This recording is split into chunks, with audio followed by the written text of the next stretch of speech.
就是我们怎么样能够解决在这种行动上的这种负面语气啊，我们来表达，让一种正面的形式来取代它，哈，好吗？然后师母接着继续讲第二个。我觉得我们所研发出来第二个策略，来怎么去采取实际行动解决负面语气表达的这个情况哈，就是我们每周在婚姻保养的时候，第一件事情我们做的就是列出我们本周的突破，值得庆祝的地方哈。他也要列，我也要列哈。我看到啊，本周我们这个东西修好啦啊，去打预防针啦啊，感谢主，对不对？就是我们有什么突破，而不是总是很容易就看见我们什么东西没做好，我们这个东西没完成啊，我们那个有缺陷哈，这个不看这些，我们先看我们进步的，我们有突破的，好，我们这个值得感，就是也是就是值得庆祝，值得突破，然后有进步的地方，我们就去彼此肯定，我们去增加我们的鼓励，哈，就很有意识的列出来，一定有，对不对？有时候，我提到的点，他没想到，他讲的点，我没注意到，哈。那我们去把这些内容，我们这周的进步与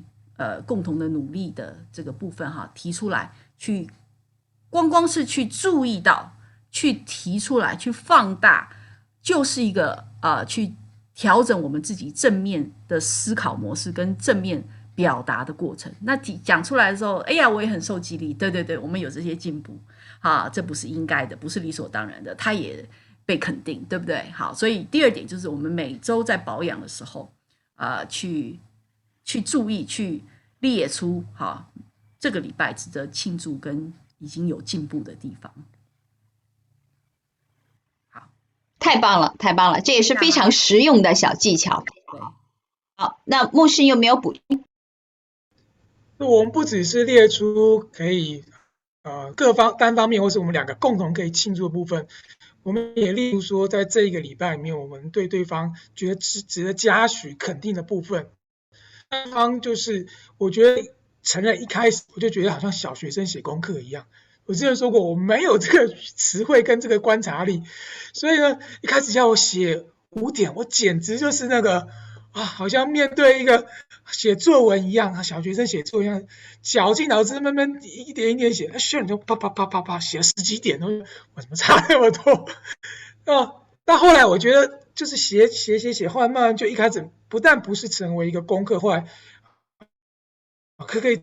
我不是只写5点，写5点好像就感觉交完功课一样。我要再增加，我可以多写一点，就是增加我自己去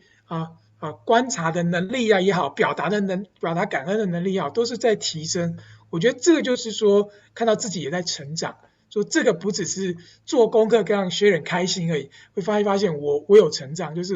这件事情我不是只是把它当差了事，为了哄老婆开心，看到我自己在感恩的上面，我的能力真的提升了，然后我也很乐意的就是再去多加一点，就是去突破自己以前的这个限制，然后提升。那我觉得这也是看到，就我们两方都不住的在这关系当中，对方听了也很开心，自己也有成长，那何乐不为呢？求你用我做你的器皿，将你的爱分享出